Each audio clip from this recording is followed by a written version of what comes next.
Okay. So, character is made up of two things really. It's your mental and ethical traits, isn't it? But there's something about when you're born and your own innate nature, that's your mental ability, the way you are. But there's something about your ethical traits as well. And Islam is all about ethics and values, isn't it? Okay? So both of these things, when combined together, form your character in essence. Okay? So it's a bit about when you were born, your environment, and very much about Islam as well. They define your character and they define your response to different situations. So depending on your character, you will behave in a certain manner to a situation. Yes? And if your character is of character type B, for example, you will behave perhaps differently in a different situation. Okay, so depending on your character will dictate how you behave. So character really is very important. So we understand what character is. Continue with that. Everyone has a character. So you can just read it.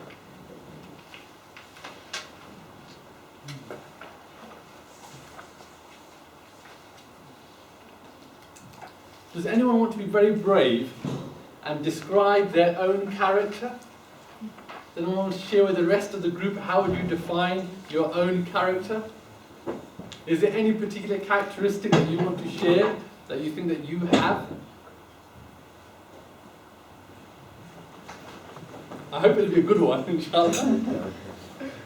Anyone want to mention anything about their own characteristics that they have? But would you agree that we all have a unique character? Would you agree with that statement? Yeah? So there are certain people in this room that I know are very, very cool, very, very calm. In every situation I've seen them, they're always relaxed, mashallah, they're always calm, okay? And certain people, maybe even from certain nations, certain races have a certain type of personality. So, some brothers, when you play football with them, when they're from certain countries, they react in a certain way. They really are explosive personalities. I'm not going to mention any countries here, but they have explosive personalities. I think, most of all, and we perhaps might group those people together, they behave in that way. And other people that I've met many people at Nottingham University from different countries. A lot of people that I have met from Sudan, for example, are very calm. That's been my personal experience with them. Very calm and very collective. A lot of people I've met from certain nations are a lot more fiery than that, a lot more hot-tempered than that. But it does go back to everyone having a unique type of character. And there are examples of good and bad character. You give me some example, some situation where you've seen something or someone and you think that's a really good example of good character, or you've seen something and you think, man, that's bad character. And really, we've seen examples like this every single day. So as I was thinking about this, when I came on the bus today, normally I don't catch the bus, but I catch the bus to come to this place, just easier than taking my car. So I catch the bus, I don't normally catch the bus, and as I was going on the bus driver was there. So as I put my money in, I said to him, is it £1.70? So I wasn't sure, I don't normally catch the bus. And he just looked away and he muttered something under his breath. Really quite rude, really. He shouldn't have done that, there's no need. I was asking him a sensible question. I thought, man, that's really rude of him, really, isn't it? So I sat down. And then as I was observing people, as they were coming on the bus, you could see some people would come in, just chuck their money in and go and sit down. Some people would put their money in, say to the bus driver, smile. When they left, they would say thank you to the bus driver. You could see immediately huge differences in people's character. And it stood out. It stood out immediately. This person's got a very nice, pleasant character. This person isn't quite there at all. Okay? So there are many, many examples of good and bad character. You give me maybe some examples in your daily life that you've seen, where you've seen that's a really nice example of good character, or that's an example of really bad character. So you've got to engage, you've got to give me some examples now, come on. Or is everyone exactly the same? No, it can't, it's not possible. Come on. Give me some, yes? Let me talk about myself. Okay, is that like, I'm a little bit anxious. Okay. It's like, because I'm like type A person. Okay. I'm a little bit perfectionist. Okay, yeah. And it might be a good thing. Yeah. But on the other side, it's a very bad thing because, something, most of my time it's like impatient. Really? Like, anxious. Yes, yes. So... I mean, that's very good. He's brought out there different types of personalities. You have, I think it's type A and type B personalities, really, isn't it? So you've looked at your own personality, which is really good, and you've examined yourself. And that's good because it allows you to, inshallah, build on your strengths and you know about your weaknesses. And that's really good that you're actually thinking about your own type of character. Okay? And the brother mentioned perhaps some of his thing that needs to work on is perhaps you're a bit anxious because you're a perfectionist. What's the good point of that? So the bad side of that is that maybe you're thinking too much about a situation. What's the good point of that personality? So if you're a perfectionist, you want to get everything right, don't you? That's a good thing. The bad thing is you overthink it so much that you don't, the expression is like the rabbit in the car floodlights. You look at the lights and you're just stuck like that. You can't do anything. But it's good and it's bad, isn't it? If you can build on that good point, you'll do very good. You need to come out of it. So that's a good example. Very good example. So I'm looking at more examples of good and bad character. Come on. These should be flooding out today. Come on. Yes, brother. I know just an example from one of our brothers here in the masjid. He has, mashallah, very good habit of like shaking hands and salam every 5 minutes. Really? Like mashallah. if he sees you now and after 5 minutes he will shake hands and how are you? You feel like I haven't seen this man for months. Yeah.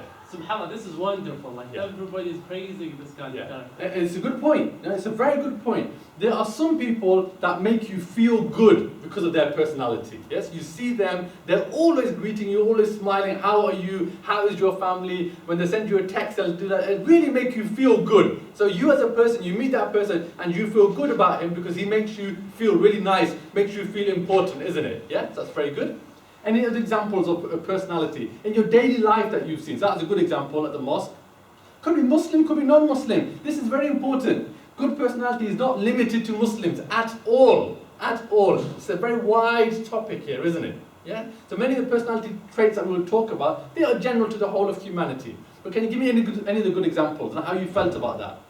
Maybe careless, like, have more positive and negative side. Being a careless, Yeah? So you meet people that have got a careless attitude, basically, yeah? Okay. So the bad thing about those people is that they don't care much. The good thing is, often they're happy, because they don't worry about anything. They're not bothered, basically, isn't it? Yeah, it'll be alright, no problem. Yalla, it'll be alright. Everything is fine, inshallah. It'll be alright. In the end, it'll be alright, inshallah. The classic inshallah. You know this one, isn't it? It always says, inshallah, it's going to happen. Inshallah, it's going to be fine. That's a good and bad example, yeah? Okay, one example I just want to give of a person who's got a really nice personality that really stands out in my mind. So, when I go shopping, rather than walking around Asda each week, what I do is, the click and collect service. You phone up basically, they get your order ready, they got it all in the van, you just go in your car, you pick it up. It just, if you're lazy, it just makes it easy for you, it makes life easy for you. So that's what I do, right? And there's different people there. And there's one person, he's a Jamaican guy. Every time I go and he's there, he'll treat me so well. He will shake my hand, at the end, he will say, how's your day, how is everything going? Really makes me feel good. Non-Muslim, but really wonderful character. And you think, wow, that man's personality is so good. So last week I did it, I went there, and he got 3 or 4 items of my order wrong. Okay, so I got home and the stuff for the freezer wasn't there, kind of thing, yeah? So you think, I have to go back now to get my order all sorted. But he came, but because it was him, I wasn't bothered. That man is so nice, I'm not going to report him because he got my order wrong. Because I like this guy so much. Why? I've only met him for 5 minutes because his personality stands out. Yes? So when you get people with good personality, it makes you think about excellent customer service. And this is very important. This is where we link this to Islam a bit. Good personality, good character is linked to excellent customer service. Would you agree with that? Yes. Would you agree with that? Yeah. So you've got different organizations and they're selling exactly the same products. How do you often differentiate where you buy something from? So you've got 3 shops, all selling exactly the same product. How might you differentiate between which shop you buy your items from? Pardon?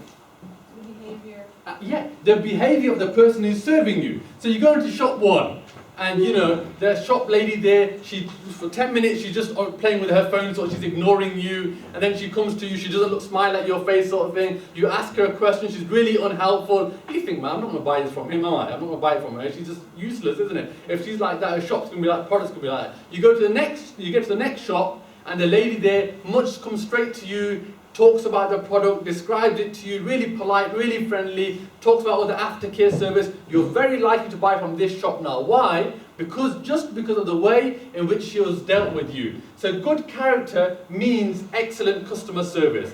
And businesses invest a huge amount of money on customer service. So where I work in the council, most amount of our training money is all spent upon customer service. How do you deal with your customers on the front line? When a customer phones you, you've got to answer the phone within 6 bells. You have to say like this. If they ask you a query and you can't answer it, you have to pass it on to something. It's all about customer service. Yes?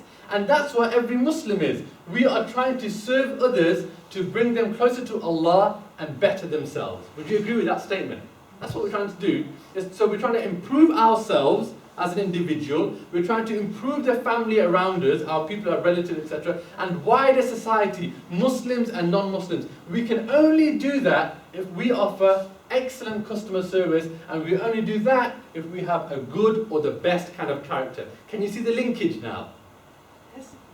Yes, it's clear, isn't it? Because you might have a lot of knowledge, you might know a lot of things, but if your character is bad, no one wants to know you at the end of the day, isn't it? If you're going to be rude, if you're going to be angry, so as a Muslim, no one's going to listen to you. So it all comes back to our character. It's so, so important. Okay. So again, if you just read through the slide.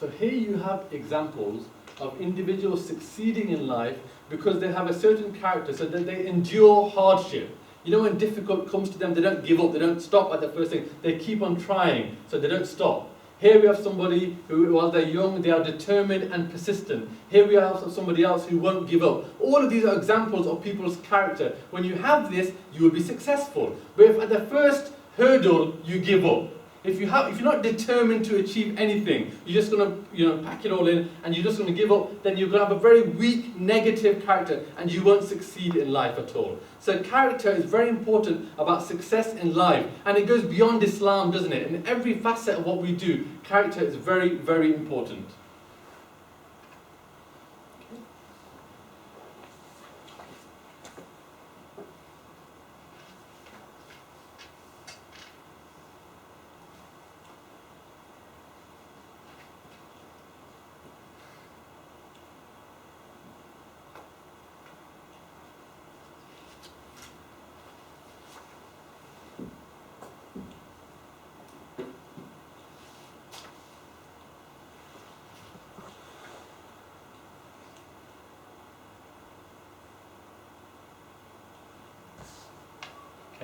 So we have a whole host of problems in society. Yeah, we all know, we can relate to all of these kind of things. People dropping out, vandalism, gang activity, racialism, etc., etc. At the root of all of these is our behaviours. How do we deal with situations? So, if we're going to be kind, we won't engage in workplace violence. If we're going to be friendly people, we won't have gang activity. If we're going to have patience and restraint, we won't have drug and alcohol abuse. All of these things can be tempered and measured and controlled if people's character is right. If everyone had a kind, helpful, just, warm character, would we have these problems? No, if everybody had the best type of character. And that's the ideal we're trying to get to. We're trying to move everybody to have the best type of character so we can root out many of these kind of things. Yes? But if you have bad character, then these problems will exist. So character is very important in society from a societal point of view. Moving on. Getting a little bit more Islamic now, it's not all going to be non-Islamic stuff, so don't worry. There are some hadith and ayat of Quran. So again, the importance of character in Islam.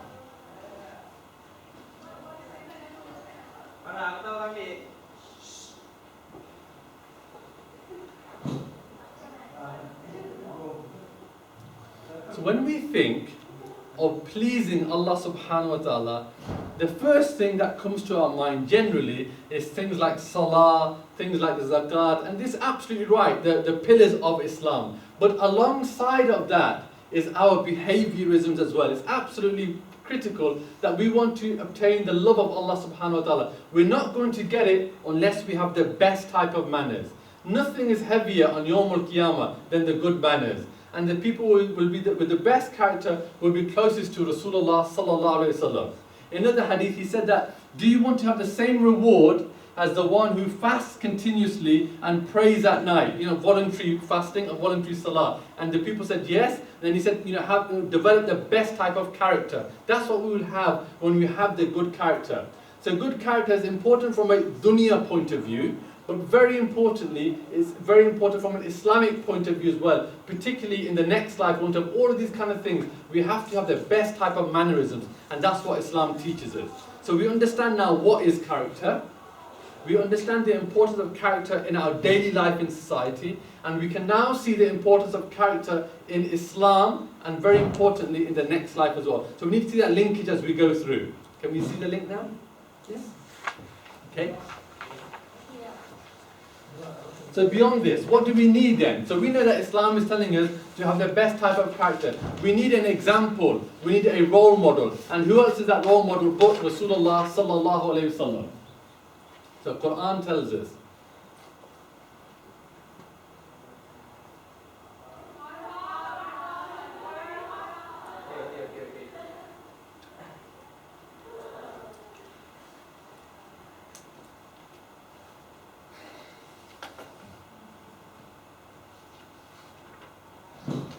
So we want to obtain a good character.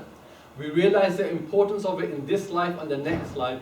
We are very blessed that Allah subhanahu wa ta'ala in the Quran itself has told us we have the example, a beautiful model, a role model, uswatun hasana, the best type of example in whom? In the Messenger of Allah sallallahu alayhi wasallam. And on top of that, remember, alongside the Quran, Allah has preserved the Sunnah or the example of Rasulullah sallallahu alayhi wasallam. So we have that. So whoever wants to obtain all those things before, to control his anxiety, to get the balance right, to be confident, all of these kind of things, he has to follow the example of the Messenger of Allah. So here's a person called Anas, right? He served Rasulullah sallallahu alaihi wasallam for 10 years. And he said that the Prophet sallallahu alaihi wasallam never in this time even said to me, uff. So can you imagine, you know, how many times with the people around us, with our family, those of us older, got married and children, we get a bit angry, we say, oh, why did you do this for? So many times. You're more likely to say this to a servant, someone who serves you. This man, boy who became a man, saying for 10 years I served Rasulullah sallallahu alaihi wasallam and he never once complained to me. It's a huge statement. Never once to say, why did you do this? Or why didn't you do that? This was his character. So we have in the Prophet's example, character, a beautiful example. And that character comes in two forms. One is his speech in his hadith where he says, do this or do that. And alongside of that is his example as well. What he does, his behaviors. So he doesn't just say these things, he behaves in a certain way as well. So now what I want, we're going to cover quite a few hadiths of the Prophet ﷺ. What I want from you is examples of his practical behavior which showed his excellent character. So I'm looking for examples of his excellent character in terms of his behaviorisms. Okay? And I'll give you a clue, one to start off with. One of them that stands out of his behaviors, or his qualities or his characteristics, even before Islam. Even before Islam. So this is not what he said, but what he did. So what did he do? He was known for, even before Islam, which is an example, is a very noble quality or attribute, yes? He was trustworthy. Very good. He was called Al-Amin. This is before Islam. So he was called the most trustworthy. Whatever you entrusted to him, you could guarantee to have back. And we know the famous story of when the people of Quraysh, they're arguing over who's going to put the black stone back, and then the Prophet ﷺ comes and they all agree on him, and he does it in such an equitable and fair manner. So I'm looking for more examples of his behaviors, what he did, which show his excellent character. So that was one. And there's loads. Endurance. Endurance? Can you give me an example, sister? Where you perhaps... He has lost everyone he loved throughout his life, and yet he never complained. Very good. Went along with it. Very good. Very good. Absolutely. You know, the Prophet ﷺ, we're going to start from birth effectively, from when his father died, then his mother died, then his grandfather, then his uncle, and his uncle Hamza, and all of these companions. He never once complained. You know, he sallallahu had to bury so many of his own children with his own hands. He never complained. This is an excellent example. You know, we have something goes wrong, you know, it's really cold, the radiator's not working in the morning or something like that, the car, or we fail an exam or something, and we just get so down and stressed and anxious about it. Whereas the Prophet ﷺ had much more greater calamities than him, but he never complained about his situation. He was always grateful to Allah subhanahu wa ta'ala. That's excellent. Yes, a good example, endurance. Yes? So we all agree endurance is a noble quality, and we can see how the Prophet exhibited that. Anything else? Reading something harmful from the past. Yeah? Good? Isn't it? So we know that the Prophet told us that whoever moves something harmful from the road, he'll get a great reward for it. He said that I saw a man in Jannah. Why? Because he moved something harmful that was harming the way of the Muslims. Yes, that's something. But do we implement that? Do you ever walk along the road and you see a banana skin? And do you ever pick up that banana skin and you put it into the bin? Do you ever do that? No. This morning I had that situation. I was going to work and there was a glass bottle on the pavement. And when I walked back, I knew I should have picked that glass bottle up. Because if I don't, it's probably going to fall on the road and it's going to smash someone's tyre and it's going to hurt someone's tyre. And you pick it up, isn't it? All those kind of scenarios. And do we do it? There's all these interesting scenarios. So I was walking along and there's an alcohol bottle there, right? So now, the glass bottle is there. Maybe someone will kick it, smash it, and it'll cause harm. It'll go on the road, it'll burst someone. So do you pick it up? Then if you pick it up and there's no bin and you're merrily walking along with an alcohol bottle in your hand, and what do you do? And this is about suspicion, isn't it? This is about suspicion that comes a bit later on. What do? And you carry on walking 300 yards, the alcohol bottle, or do you hide it? How do you behave in these situations? These are all, dilemmas is a strong word, but when you stop and think about it, these are all situations that we all face in a daily way. But if you follow the example of Rasulullah sallallahu alaihi wasallam, we would inshallah do the right thing. So that's very good, doing something harmful from the road. Any other examples of what he did? I'm looking more for what he did. Yes? So in this case, yes, he definitely said, obviously, to move something harmful. Can you think of anything else that he did? And this person who solved any problem, hard problem. Yeah, that's excellent. He was always ready to listen to people's problems. This is a very valuable friend, isn't it? It's a very valuable person that I've got a problem and he or she is a rock for me. I can phone them up and whatever time it is, a sister said, I'll phone her up and she'll answer, she'll help me, she will listen to me. It's such an important thing. She will listen to me and try and help me. And this was an excellent example of the Prophet ﷺ. He never would turn anybody away. He would always listen, even young children. He would make time for them. So sometimes we might make time for somebody important in society. He's important, or he's a community leader, or he's religious, and this and that. But for really the simple people, do we make time for everybody? That's a very good example. Anything else? The story of the putting thorns on his way. Yeah. Very good. And yeah. he never became angry. Yeah. And more so, when one day the person who put harmful rubbish or thorns, they weren't there, he went to visit them. Yeah. He said, maybe they're not feeling well, maybe they're ill now. SubhanAllah, can you do it? Someone's harming you. You'd be, great, he's not here today, isn't to harm me. The Prophet goes to visit them to see what they're like. Yes, that's about caring for other people, isn't it? 2 more examples and we'll finish about the Prophet's behaviors. Yes, Af. He was about to pray on the hypocrite when he died, passed Yeah. away. Yes. So Allah subhanahu wa ta'ala revealed the ayah that don't pray over Yeah, and this was, sorry, go on. Sorry, but because it's very interesting, Allah subhanahu wa ta'ala said, even if you forgive them, say astaghfirullah to them like 70 times, and he said to Umar ibn Khattab, if I say astaghfirullah to them more than 70 times, Allah subhanahu wa ta'ala will forgive them, I will do that. SubhanAllah. So that's great. Yeah, alhamdulillah, that's great. Mashallah, that's very good. That's compassion, isn't it? For everybody, all of society, Muslims and non-Muslims. One more example. Yes, He made everyone feel special and paid special attention to those with low self-esteem. yeah, that's right. And that's really good, isn't it?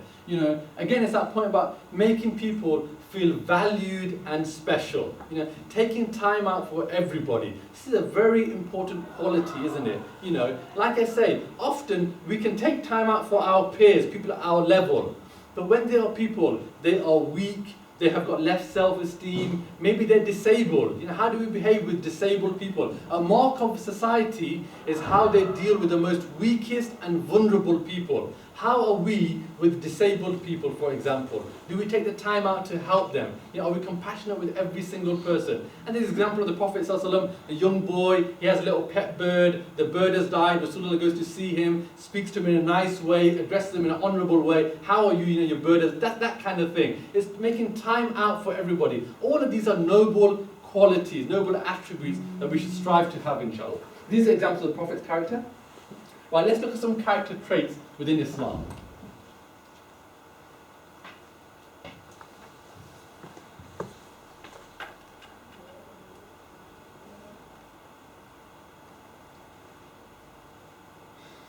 So this is all about the way we behave with those above us and those beneath us, isn't it? Islam places such a huge emphasis on parents over and over and over again. Your mother, your mother, your mother, your mother. Everyone knows about it. But it's interesting, we should show we should show esteem for our elders. We should show respect for our elders. We should honor them for the position that they have. They're not at our level, they are above us because they are older than us. And inshallah, wiser and more mature to us. So the Prophet told us that we should have esteem and respect for our elders. You know? And we should have mercy and kindness to the young.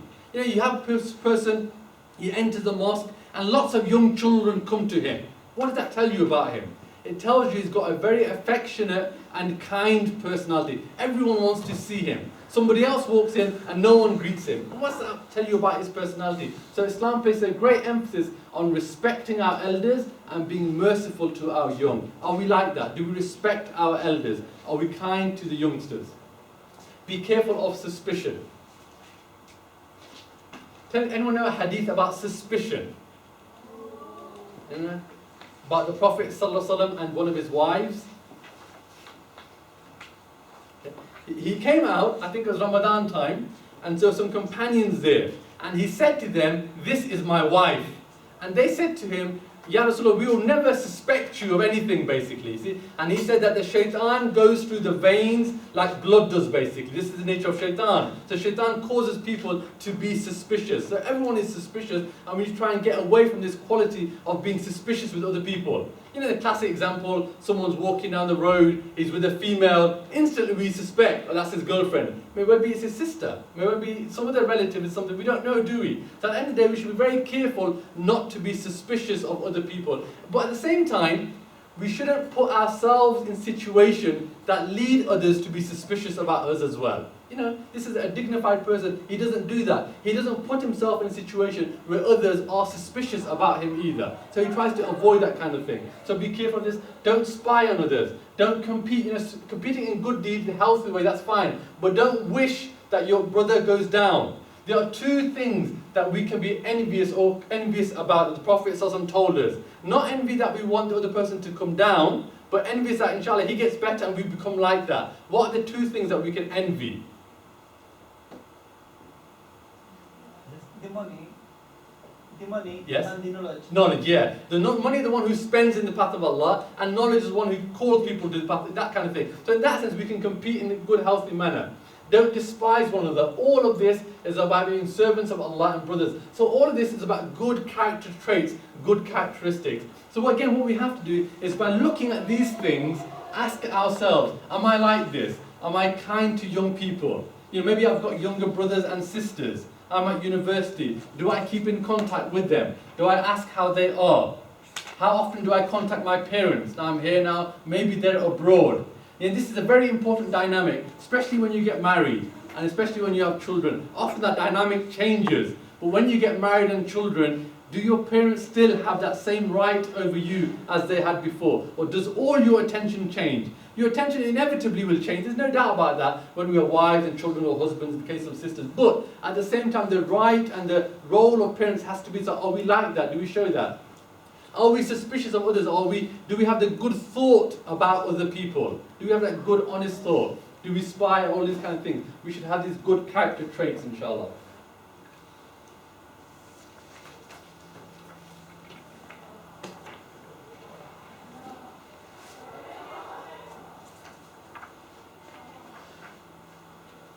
See, this is a very interesting one.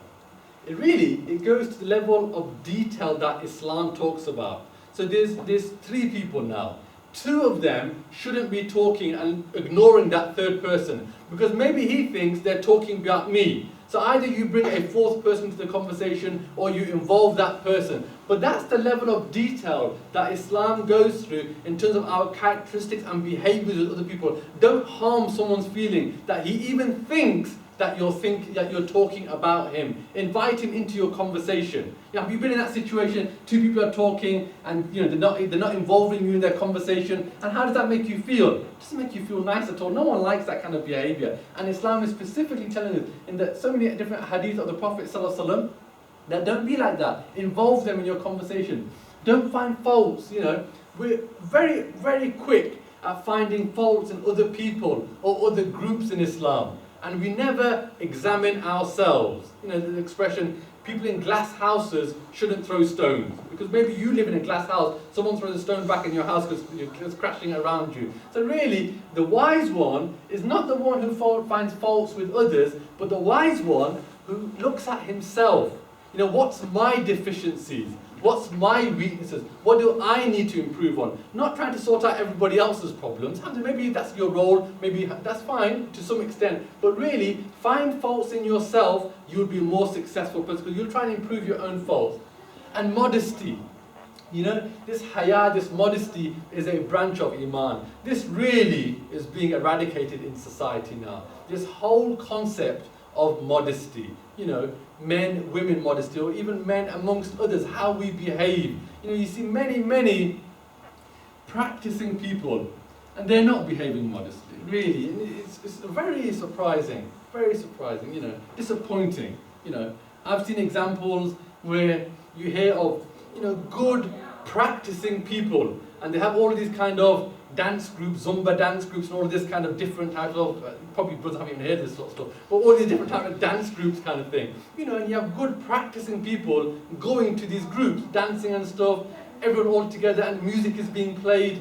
This is not from haya or modesty, really. This is not the way we should be behaving. These kind of things are very important, that we're modest in our behaviors, in the way in which we dress as well, in the way in which we speak, in the way in which we behave. All of it, Islam is really about modesty. And so many examples of the Prophet ﷺ about how his face would change colour if he saw something that he didn't like. How always he's looking on the ground, he's being in a modest type of behaviour. And so modesty in what we look at, what we say, how we behave, it's a branch of Iman, it's a branch of faith, starting from La ilaha illallah, and even modesty is part of faith, part of Iman. So we should try and behave modestly, speak quietly, laugh, if you do laugh, moderately, not guffawing and all this kind of stuff. It's not considered to be a modest characteristic, And again, males and females, it's more so the case of females as well. We should be very important that as females, our dress, our behaviour is in a certain manner and a certain attire. When we come in societies where everyone is treated exactly the same, we all end up behaving exactly the same. Allah has made man and women different. So some have certain strengths, some have certain weaknesses, and we should behave in accordance to the ruling of Islam. And because why? Allah knows best what qualities are best for us. So modesty is a very important attribute for us all to observe, inshallah. Okay. Just read that.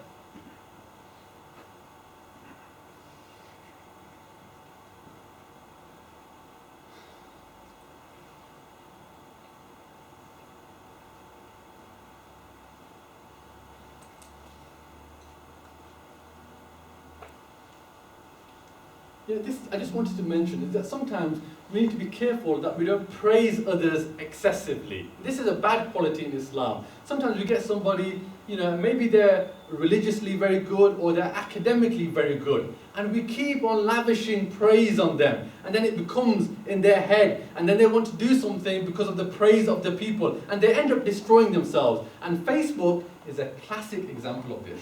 Facebook is a classic example of people, they may know a lot and they may know very little, but they can become semi-scholars on Facebook where they say, oh, this is a very dangerous thing, that we want everyone to read my posts or read what I'm saying or I'm doing this. And that's not from good ikhlaq. One of the best statements I read, that the truly sincere one is the one who hides his good deeds like he hides his bad deeds. Think about that. You know, we all hide our bad deeds. No one wants to know if we did. We don't want everyone else to know what I did bad or what you did bad or what you did bad.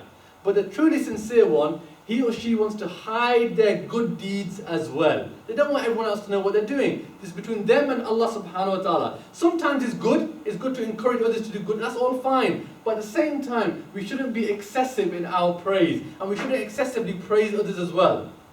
We have got to this kind of cult status as well. Many of our speakers, for example, we regard them as if they are infallible now. We've given them pop star status. A speaker. I've been to a mosque in Nottingham, Mosque the mosque I go to very regularly. And we have ulama that come. We've had ulama that come, really knowledgeable people, scholars. You can really call them scholars. And maximum you will get 40 or 50 people that will come. Really, maximum 40 or 50 people came regularly. Yeah? Ulama. I'm talking knowledgeable people. Really, they know their deen. And then you have celebrity type speakers that come.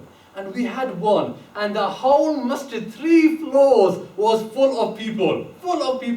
And when you compare his speech to the speech of the alim, it is totally different. And right at the end, people just totally lost their manners, coming up to him, hugging him, want to take his photograph, put the arm around the speaker, take my photograph with the speaker now. This is not the way of Islam. We raise people to such a level, and this is a dangerous type of thing to do. The people that deserve the good knowledge, etc., we don't want to attend their talk. But the people that are kind of telling us really good stories, that they're just absolutely can make no harm. This is not the right way. Everyone has their own place in Islam, and we treat everybody accordingly. Everyone is infallible. We all make mistakes. That doesn't mean we don't respect and honor people of knowledge and the du'at. Of course that we do that. But we have the right balance as well. Our heroes are the Sahaba and the Prophet sallallahu alaihi wasallam. It's very important that we understand who our heroes are. Give gifts and you will love one another. When was the last time somebody gave you a gift? Can you remember the last time? We're often very poor at that. At Eid, alhamdulillah, we often give gifts. It's very nice. But other than that, when was the last time somebody gave you a gift? Or you gave somebody else a gift? You bought them something. Again, I think many of us perhaps, and I don't know about everybody else, but something I need to work. We need to be more like that about giving people gifts. It spreads love between people. It doesn't cost us much most of the time. But these kind of basic things. Next time you go home, buy something for your mum. Buy something for your dad. All of these kind of things. When was the last time we did that? We bought something for our parents. How much have they spent on us? How much are they spending on us? How much have we given back to them?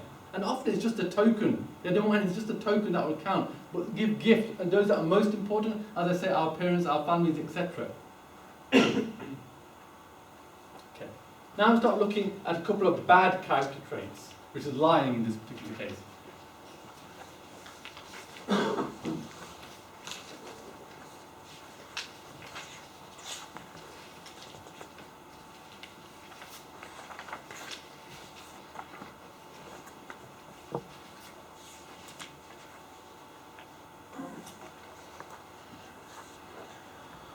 So lying really is one of the major sins in Islam. And this hadith takes you through the steps, doesn't it? If you're truthful, you'll be virtuous, a good virtuous person. And virtue leads to Jannah. It's a link really, isn't it? And a truthful person will continue to speak the truth. And lies lead to what? Lies lead to you trying to cover your lies up. Digging yourself further in a hole, lead to evil behavior, and evil behavior ends up in the hellfire. So we should try and be truthful. You get some people, and they end up like being habitual liars. This becomes part of their personality. Maybe I've met people that whenever they say something, they exaggerate on something. It's never the entire truth. We should really try and be truthful in every single situation, inshallah. And it's one of the best qualities. But lying is one of the most hateful qualities. So again, we should make sure that we're not lying. And that's about being honest. It's about being honest in all situations.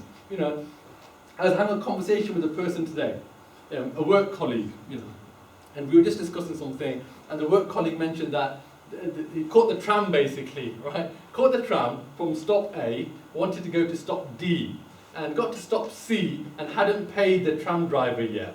And then the tram driver was coming, so then they got off the tram, so they wouldn't have to pay for that journey that they had done. That's dishonest really, isn't it? Yeah, and lots of people smiling because maybe we've done it. So you're on the tram or you're on the bus, and particularly in the case of the tram, because obviously you often pay the tram driver when he comes to you. So halfway down the journey, you haven't paid, you're nearly near the destination. So So you think, oh, forget it, I'll just get off, and therefore I don't have to pay the tram driver, I'll walk the last stop. Is that truthful? Is that fair? No. You've stolen really from that company, haven't you? Because actually that's their right. Whether you agree or disagree, it is irrelevant. This is the right. By stepping on to their public transport, that was your arrangement with them. So these small things, they start to add up.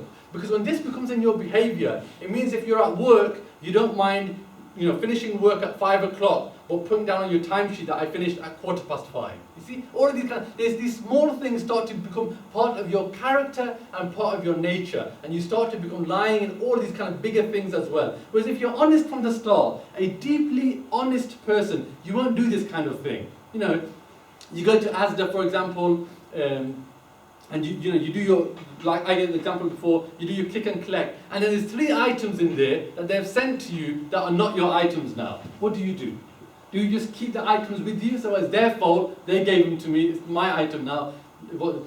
Possession is 9/10 of the law, or something like that for the legal people in front of me. Or do you actually go back to Asda and hand back in the item and say, look, you gave this to my mistake, they're your items now. See, this is about truthfulness and honesty, isn't it? It's not just openly honesty, but in our daily behaviors. See, remember, and if we're mindful that Allah is watching us at all times, then we'll be very conscious of these kind of things. And this is what ihsan is about.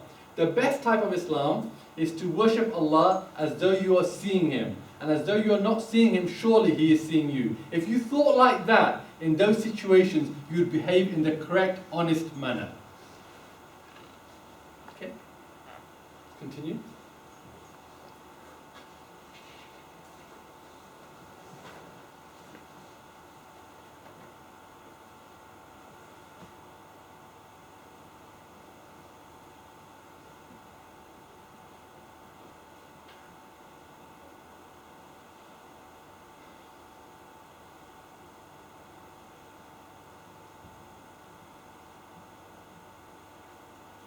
We just need to read this slide in the context of the next slide as well. So, just read that.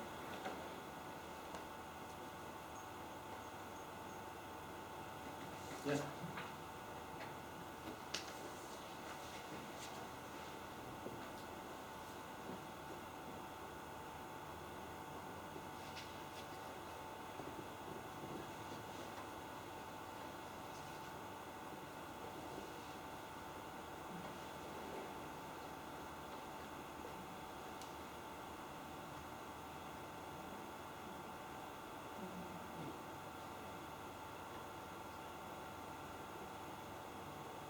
So I think this is the key thing that I'm trying to point out here. Joking is permitted in Islam, but with some necessary guidelines. And this is the important thing really, isn't it? No one's saying that Islam doesn't allow us to smile. No, we see the example of the Prophet ﷺ. It happened, of course it did. He didn't used to laugh and guffaw, he just used to smile. You could see the back of his teeth, he used to smile so widely. So that's permissible. But at the same time, our jokes shouldn't be harming anybody else. They shouldn't be lying about somebody. They certainly should not be ridiculing Islam as well. It's very important. How many jokes have we seen where people are ridiculing the beard? Or people are ridiculing niqab? These are serious things in Islam, especially from Muslims. And it's become to some extent the norm today that we have a laugh and a joke about these kind of things. We shouldn't laugh about any symbol of Islam, any part of Islam we're not allowed to make jokes of. So it's very important because we keep on pushing the boundaries further and further. So it's all about comedies and jokes. And we shouldn't be like that. There's a time for smiling and having a bit of a laugh, that's no problem. But at the same time, it has to be within appropriate boundaries. So we should make sure that Islam doesn't end up as a joke in any way. Okay?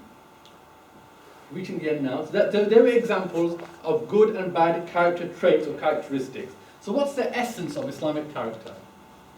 So we know what character is. We know the importance of it in dunya. We know the importance of it on Yawm al-Qiyamah. We mentioned 3 or 4 hadith. And then we looked at good and bad characteristics. Then we come to the end. What's the essence of Islamic character?